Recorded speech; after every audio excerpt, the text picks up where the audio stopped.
नमस्कार दोस्तों। हिस्ट्री की अगली क्लास के अंदर आप सभी लोगों का एक बार फिर से स्वागत है। देखिए, आज की इस क्लास में हम एक नया टॉपिक स्टार्ट करने वाले हैं और जो मौर्य काल था वो जो हमने कोशिश की कि वो लगभग आप लोगों के लिए सफिशिएंट हो। और अब हम इस क्लास के अंदर जो कोशिश कर रहे हैं वो दो नए धर्म जो अभी की बार में जो अभी के इस सिलेबस के अंदर नए जुड़े हैं, रीड सिलेबस के अंदर हम उनकी चर्चा करेंगे। पहले पाठकों के अंदर हम बौद्ध धर्म की चर्चा करेंगे, उसके बाद हम जैन धर्म और महाजनपद काल के बारे में पढ़ेंगे। चलिए, आज के इस पाठ के अंदर हम शुरू कर रहे हैं बौद्ध धर्म। कौन सा धर्म? बौद्ध धर्म। देखिए, सबसे पहले बात तो मैं करता हूं किसकी चर्चा? धर्म की चर्चा। धर्म जो है वह ध्र धातु ध्र धातु से बना है और इसका जो अर्थ होता है वह होता है भाई धारण करने योग्य।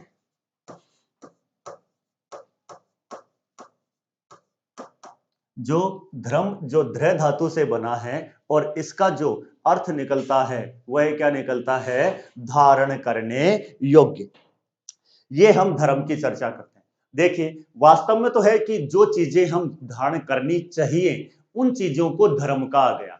लेकिन अगर व्यवहारिक रूप से हम अगर धर्म की चर्चा करते हैं तो धर्म एक दुकान की तरह व्यवहार में इसको बना दिया गया है। जब तक कि हमारे लिए वह दुकान उपयोगी रहती है, जब तक हम उससे सामान खरीदते हैं वह रीजनेबल रेट और जो क्वालिटी हमारे को चाहिए वो क्वालिटी हमें जब तक मिलती रहती है तब तक हम उस दुकान के ऊपर जाते हैं। लेकिन जिस दिन ऐसा हुआ कि हमें वो चीज हमारे लायक नहीं मिली तो हम दुकान बदल देते हैं। यही स्थिति हुई।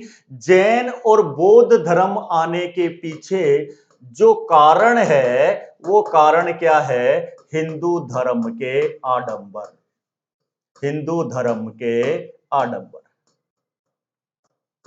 ये एक महत्वपूर्ण कारण माना जाता है। जैसे कि आपने ऋग्वेदिक काल देखा था, वैदिक संस्कृति हम लोगों ने देखी थी। उस संस्कृति के अंदर हमने देखा था ऋग्वेदिक काल के अंदर व्यक्ति स्वयं मंत्रों उच्चारण कर कर यज्ञ का आयोजन कर सकता था, धार्मिक अनुष्ठानों को संपन्न कर सकता था। लेकिन जैसे जैसे उत्तर वैदिक काल आना शुरू हुआ था तो हमने देखा था कि भाई जो व्यक्तिगण हैं उस पर जो यज्ञ की जो परंपरा है, यज्ञ देवताओं से महत्वपूर्ण हो गए, बलि कर्मकांड के पर्याय हो गए, उनमें पशु बलि, मानव बलि आदि दी जाने लगी। जब ऐसी चीजें हुई तो इनसे त्रस्त होकर दो नए धर्मों ने जन्म लिया, एक जैन धर्म और एक बौद्ध धर्म। अब हम आज जो इस टॉपिक में बात करेंगे, सबसे पहले हम किसकी बात करेंगे भाई? बौद्ध धर्म से संबंधित चिंतन की बातें करेंगे। देखिए, बौद्ध धर्म की यदि मैं बात करता हूं तो इसके जो संस्थापक हैं वो संस्थापक किसे माना गया है भाई? महात्मा बुद्ध। स्लाइडों के माध्यम से पढ़ा जाएगा इसको, महात्मा बुद्ध को बौद्ध धर्म का क्या माना गया है भाई? संस्थापक के तौर पर जाना जाता है। चलो, इनके जो उपनाम है, तथागत है, तथागत है, शास्ता है, शाक्य मुनि है और गौतम है। ये कुछ नाम भाई भगवान बुद्ध को या महात्मा बुद्ध को हम किन नामों से जानते हैं? तथागत के नाम से भी जानते हैं, शास्ता भी कहा जाता है, शाक्य गणराज्य के शाक्य मुनि हैं और इन्हें गौतम के नाम से भी जाना जाता है। तो ये कुछ इनके उपनाम हुए कि इस धर्म का संस्थापक था महात्मा बुद्ध को और ये उनके उपनाम। इससे आगे हम चलते हैं, इनका जो जन्म है। चलिए जी, सबसे पहले तो मैं बात करता हूं इनका जन्म। इनका जन्म जो है ये लुम्बिनी वन के नेपाल की तराई में, नेपाल की तराई।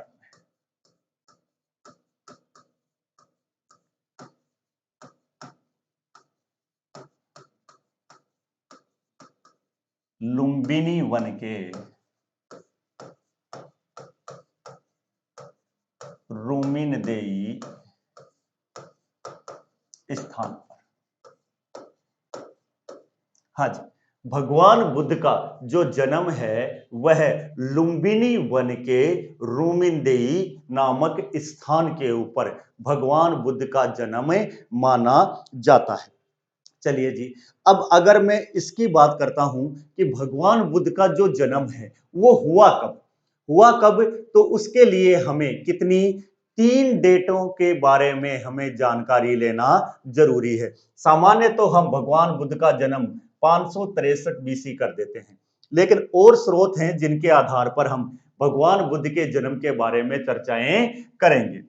जैसे कि मैं बात करता हूं, एक डेट हमें मिलती है, वो क्या मिलती है, 624 बीसी। इसके आधार पर 1956 में 1956 में बुद्ध का 25वां निर्वाण दिवस मनाया गया।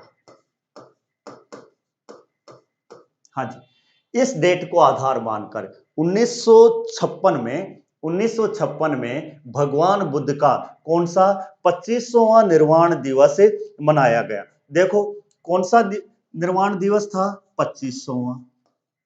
कब मनाया गया, 1956 में मनाया गया। तो ये तो इसमें से क्या हो जाता है, माइनस 10 में से 6 गए 4, 9 में से 5 गए 4, 14 में से 9 गए 6, क्या हो गए 6, 14 में से 9 गए तो क्या बचते हैं, 6 बचते हैं। भाई एक यहां पर हासिल चलेगी, एक में से एक गया तो 0, प्लस मरे जब वो कितने साल के थे भाई, 80 साल के हमारे को दिखाई देते हैं। तो इस आधार के ऊपर यह कितनी 624 बीसी के अंदर 624 बीसी के अंदर इसका निर्वाण दिवस 1956 के अंदर 25वां निर्वाण दिवस मनाया गया था।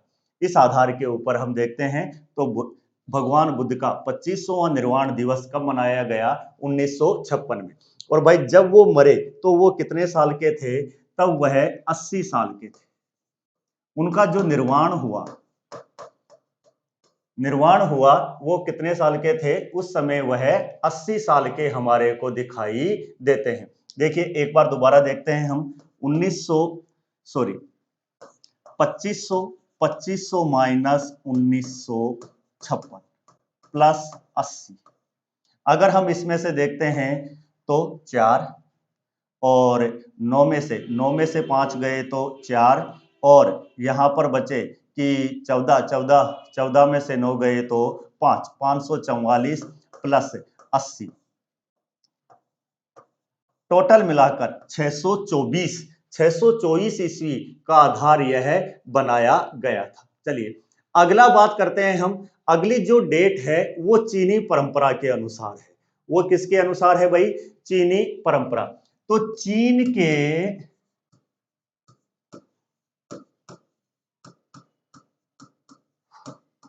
कोंडाइन शहर में डोटेट प्रणाली के अनुसार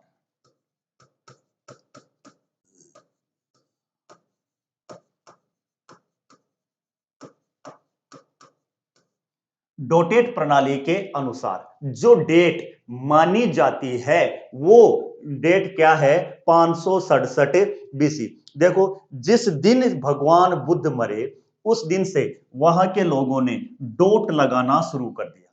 उसके 1 साल बाद, फिर 1 साल बाद, फिर 1 साल बाद, फिर 1 साल बाद, इस प्रकार से ये डोट लगते गए। और ये डोट जो लगे, उन डोटों को जब गिना गया तब हुए थे वो 480। यानी भगवान बुद्ध का जिस दिन निर्वाण हुआ उस निर्वाण के दिन इनकी जो डोटेट जो प्रणाली थी उसके अंदर जो डोट लगाए गए उन डोटों की संख्या हुई थी 487। और भाई भगवान बुद्ध मरे थे तो कब? जब उनकी आयु कितनी थी? 80 साल। तो इनको अगर हम प्लस करते हैं तो डेट क्या आती है? 567। इस हिसाब से जब ये डोटों की संख्या 487 और भगवान बुद्ध को निर्वाण 80 वर्ष की आयु के अंदर प्राप्त हुआ था, तब हम देखते हैं कि इनकी संख्या कितनी हो गई? 567। चलिए उसके बाद में हम बात करते हैं जो सर्वमान्य है।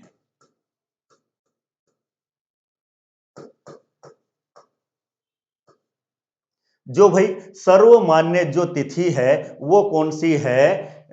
563। भारत में स्थित अशोक के रूमिनदेई अभिलेख के अनुसार, भारत में स्थित अशोक के रूमिनदेई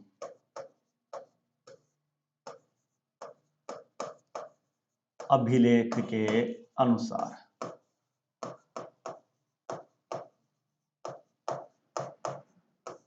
भारत में स्थित अशोक के रूमिनदेई नामक जो अभिलेख था, उस अभिलेख के अनुसार यह जो डेट है वह कितनी है? 563। तो इसके आधार पर तो विश्व के अंदर बुद्ध का निर्वाण दिवस मनाया गया 1956 में। 25वां यानी उनको निर्वाण प्राप्त हुए लगभग 2500 साल हो चुके थे, इसलिए 2500वां मनाया गया 1956 में। तो डेट आई 544। जब उनको निर्वाण हुआ तो 80 साल के, प्लस किया गया तो 624। चीन के कोंडाइन एक शहर है, वहां पर डोट लगाए गए। डोट जब गिने गए तो हुए, प्रत्येक वर्ष एक डोट लगाया गया। डोट जब गिने तो हुए 87। और भाई जब उनको निर्वाण हुआ तो वो 80 साल के थे, इसलिए 567। और सर्वमान्य जो तिथि है वो कौन सी है? वो तिथि मानी जाती है 563, जो कि अशोक के रूमिनदेई नामक अभिलेख से हमारे को प्राप्त होती है। तो इस आधार के ऊपर जो भगवान बुद्ध का जो जन्म हुआ है वो हुआ है कब? 563 बीसी को। चलिए उससे आगे की हम चर्चा करते हैं। तो इनका जो बचपन का जो नाम था, इनका जो बचपन का जो नाम था वो था वही क्या? सिद्धार्थ। देखिए बहुत कंफ्यूजन होता है दोनों के अंदर, भगवान महावीर स्वामी और बुद्ध के अंदर। इनके बचपन का जो नाम था वो था सिद्धार्थ। चलिए इनके पिता का नाम था शुद्धोधन। शुद्धोधन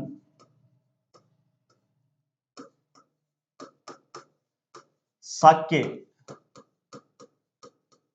गणराज्य के राजा, इसीलिए बुद्ध को शाक्य मुनि के नाम से भी जाना जाता है। तो इनके जो पिता थे उनका नाम क्या था? शुद्धोधन था, जो कि शाक्य गणराज्य के क्या हुआ करते थे? राजा हुआ करते थे। इनकी माता, इनकी जो माता थी, माता का नाम महामाया था। महामाया। बुद्ध के जन्म के 7वें दिन क्या हो जाता है? इनका देहांत। हाँ जी, इनकी जो माता थी, माता का नाम हमें क्या मिलता है? महामाया मिलता है। और भाई बुद्ध के जन्म के, जिस दिन बुद्ध का जन्म हुआ वैशाख पूर्णिमा के दिन माना जाता है 563 बीसी के अंदर, तो महामाया का क्या हो जाता है? देहांत। इसीलिए इनका जो लालन पालन किया वो भाई किसने किया? इनकी मौसी महाप्रजापति गौतमी ने। इनका जो लालन पालन किया गया वो इनकी मौसी के द्वारा, और इनकी मौसी का जो नाम था उनका नाम क्या था? महाप्रजापति गौतमी।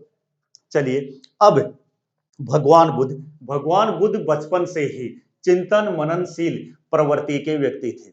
इसीलिए वो बातें, भाई एक राजा का बेटा है, राजा का बेटा जो है वो बातें करेगा, किस प्रकार की करेगा? तो युद्ध की बात करेगा, शस्त्र की बात करेगा, रथ दौड़ की बात करेगा। लेकिन भगवान बुद्ध ऐसे नहीं थे। भगवान जो बुद्ध थे वो बातें करते थे, सुख क्या है, दुख क्या है, जीवन क्या है, मरण क्या है, ज्ञान क्या है, मोक्ष क्या है। इस प्रकार की बातें कौन किया करते थे? भगवान बुद्ध। तब उनके पिता ने उनके रहने के लिए भी अलग अलग ऋतुओं के अंदर अलग अलग महलों का निर्माण करवाया, लेकिन भगवान बुद्ध का मन उनके अंदर भी नहीं लगता था। तो 16 वर्ष की आयु के अंदर कोलीय राजकुमारी रूपमती यशोधरा या विंबा या भृगकच्छा से इनका विवाह किया। इनकी पत्नी का नाम यशोधरा, विंबा या भृगकच्छा। ये भाई कैसी थी? कोलीय राजकुमारी।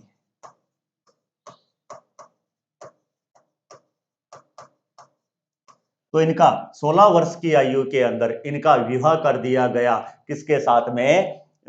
यशोधरा या बिंबा, ये एक ही नाम है और ये एक कोलीय राजकुमारी थी। समय से इनको एक पुत्र भी प्राप्त हुआ और पुत्र का नाम रखा गया राहुल। और राहुल शब्द का जो अर्थ होता है वो अर्थ बच्चों क्या निकलता है? बंधन। क्या निकलता है? बंधन। यानी इन्हें हर वो प्रकार की मोह माया में बांधने की कोशिश की गई, हर वो कोशिश की गई कि ये किसी ना किसी तरीके से इस मोह माया के जाल के अंदर फंसे रहे। तो ये हमारी जो बातें हुई कि बचपन का नाम सिद्धार्थ, पिता शुद्धोधन, शाक्य गणराज्य, इसलिए बुद्ध का गणराज्य भी क्या हो गया? शाक्य हुआ। माता महामाया का देहांत हुआ था 7वें दिन। लालन पालन इनकी मौसी महाप्रजापति गौतमी ने किया।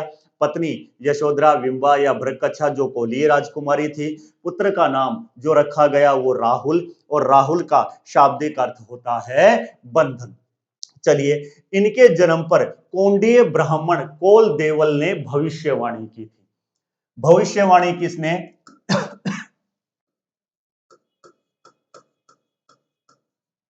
कोंडीय ब्राह्मण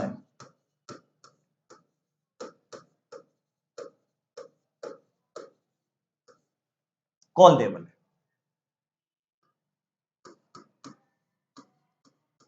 ये भविष्यवाणी किसने की?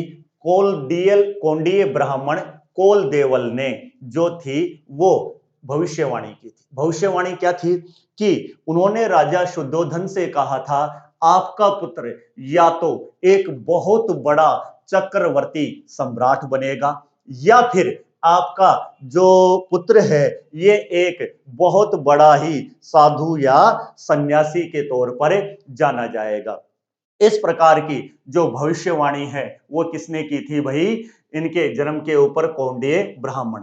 चलो, घर छोड़ना या घर त्यागना ये कहलाता है महाभिनिष्क्रमण। घर का त्याग करना क्या कहलाता है? महाभिनिष्क्रमण।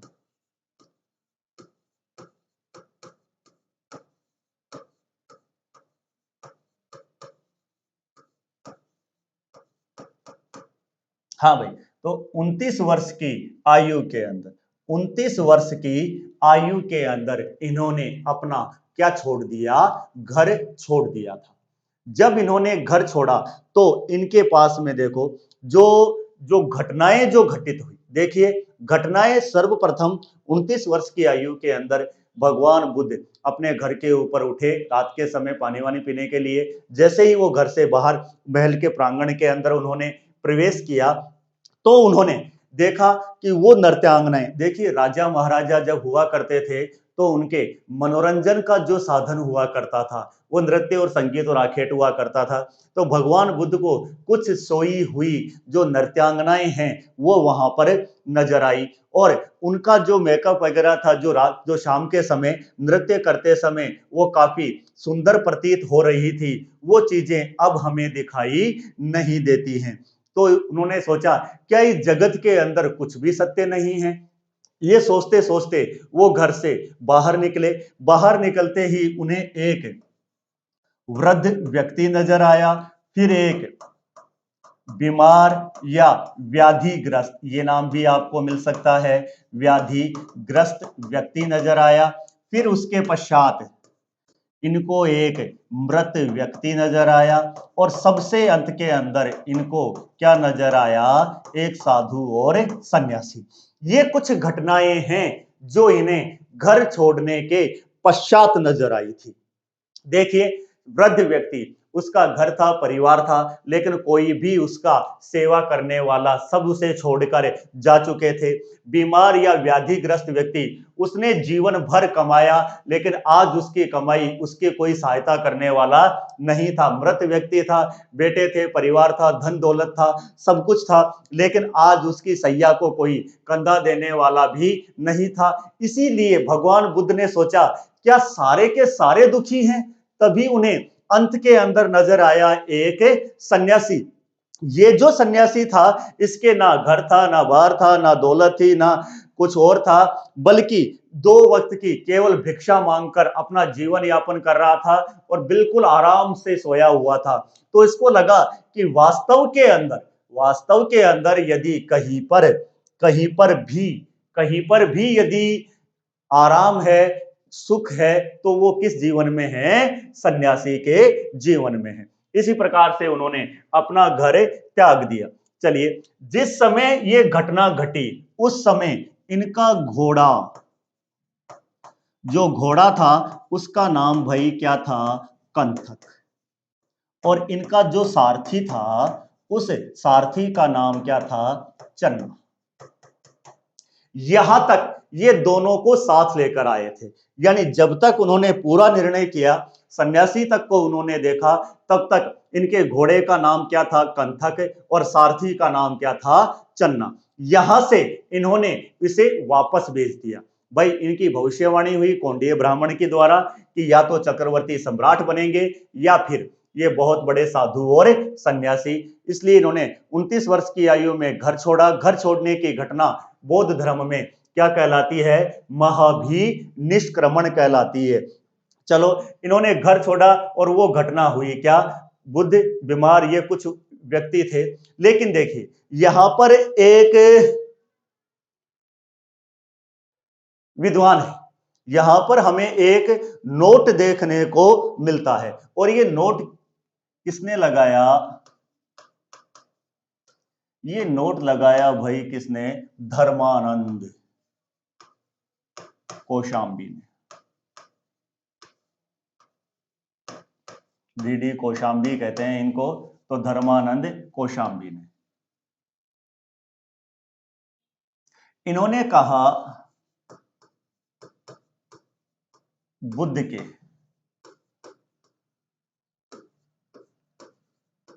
घर छोड़ने का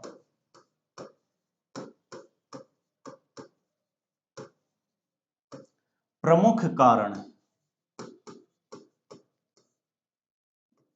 शाक्यों व कोलियों के बीच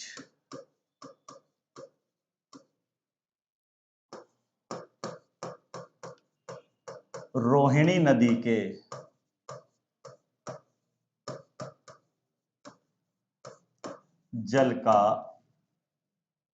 जल बंटवारे का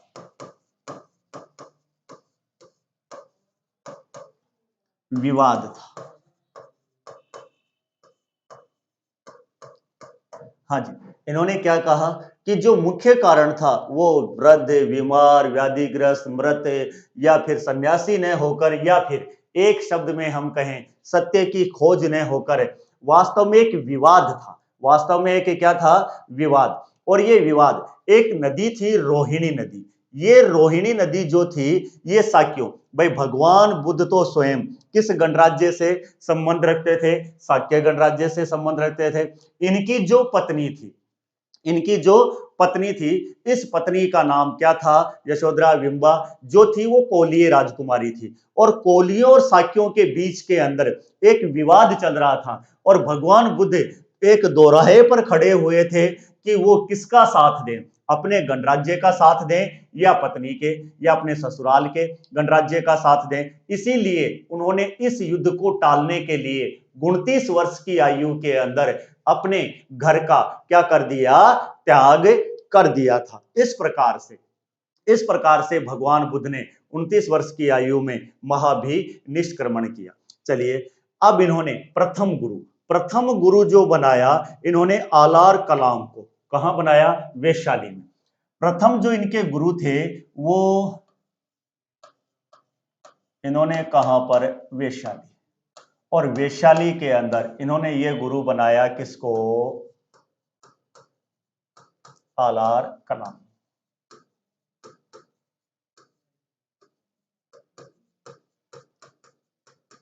सांख्य दर्शन के आचार्य। प्रथम जो गुरु बनाया वो किसे बनाया, आलार कलाम को। कहां पर, वैशाली के अंदर। और वैशाली के अंदर इन्होंने ये कहां पर, सांख्य दर्शन के आचार्य। अब इनसे इन्होंने सांख्य दर्शन के आचार्य से योग की शिक्षा प्राप्त की।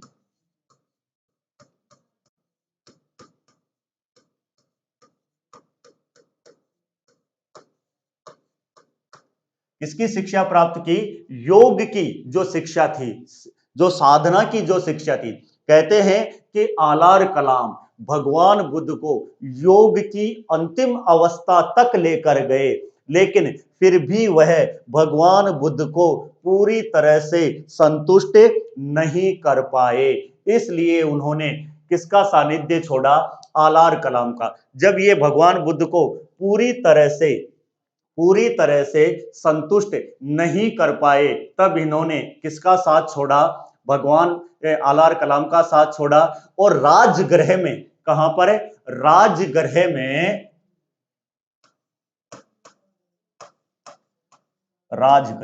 राजगृह में उद्रक रामगुप्त को अपना गुरु बनाया। उद्रक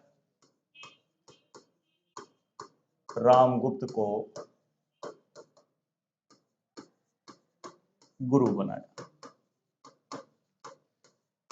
उद्रक रामगुप्त को अपना गुरु बनाया। उसके पश्चात इनसे उन्होंने शिक्षा प्राप्त की। और फिर अनोमा, ये अनोभा नहीं है भाई, अनोमा नदी के किनारे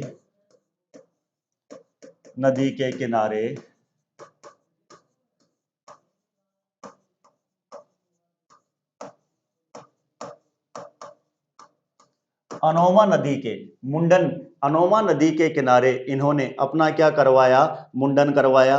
और उरुवेला वन में 5 कोंडीय ब्राह्मणों के साथ तपस्या आरंभ की।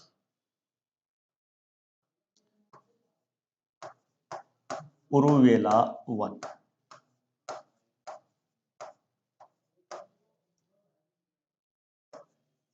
5 कोंडीय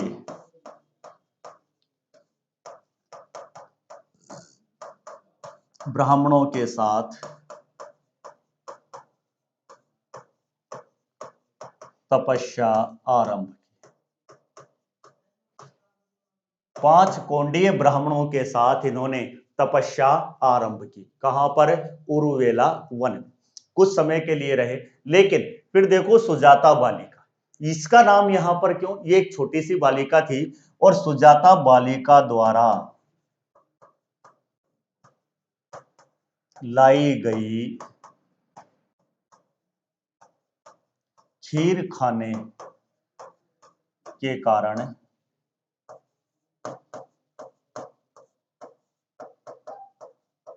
ब्राह्मणों ने संघ से निकाल दिया। सुजाता बालिका के द्वारा लाई गई खीर खाने के कारण इन्हें संघ से निकाल दिया गया। देखिए, ये एक छोटी सी घटना थी। हुआ ये था, भगवान बुद्ध ने गुरु वगैरह से योग वगैरह की शिक्षा ली। उसके बाद में अपना मुंडन करवाया। मुंडन करवा कर इन्होंने अपने साथी ढूंढे और उन साथियों के साथ में इन्होंने सत्य की खोज के लिए तपस्या आरंभ कर दी। लेकिन उन 5 ब्राह्मणों के लिए खाने पीने की जो व्यवस्था किया करती थी, उस बालिका का नाम क्या था, सुजाता। अब वो बालिका 5 जनों का भोजन लाई थी और वहां पर 6 जने थे। सबसे पहले भगवान बुद्ध ही वहां पर बैठे हुए थे। अब भगवान बुद्ध एक राजकुमार थे, सुंदर थे, इसलिए बालिका उनकी तरफ आकर्षित हुई और पहले भोजन ले जाकर भगवान बुद्ध को दे दिया। भोजन के अंदर जो थी वो खीर थी और भगवान बुद्ध को खीर कुछ ज्यादा पसंद थी, तो उन्होंने जो पांचों छउओं का 2-3 दिन से भूखे थे और राजकुमार थे, क्षत्रिय वंश से थे, इसलिए डाइट भी अच्छी थी, तो सारा का सारा जो खाना है वो भगवान बुद्ध अकेले ही खा गए। ब्राह्मणों ने सोचा आज ही तो आया है और आज ही ये हमें भूखा मारने के कगार पर छोड़ाएगा। तो इस प्रकार से उन्होंने भगवान बुद्ध को अपने उस संघ से बाहर निकाल दिया। भगवान बुद्ध को अपने संघ से बाहर निकाला और फिर भगवान बुद्ध ने अकेले ही तपस्या आरंभ कर दी थी। अकेले ही उन्होंने तपस्या को आरंभ किया और सत्य की खोज में लग गए थे। तो इस प्रकार से भगवान बुद्ध का जो प्रारंभिक परिचय था उससे लेकर हम घर छोड़ने की घटना तक पहुंचे और अब उन्हें केवल और केवल सत्य की खोज के लिए प्रयास अकेले ही करने थे। आगे वाले पाठ के अंदर हम देखेंगे कि भगवान बुद्ध ने किस प्रकार सत्य की प्राप्ति की और बौद्ध धर्म के संस्थापक हुए। धन्यवाद।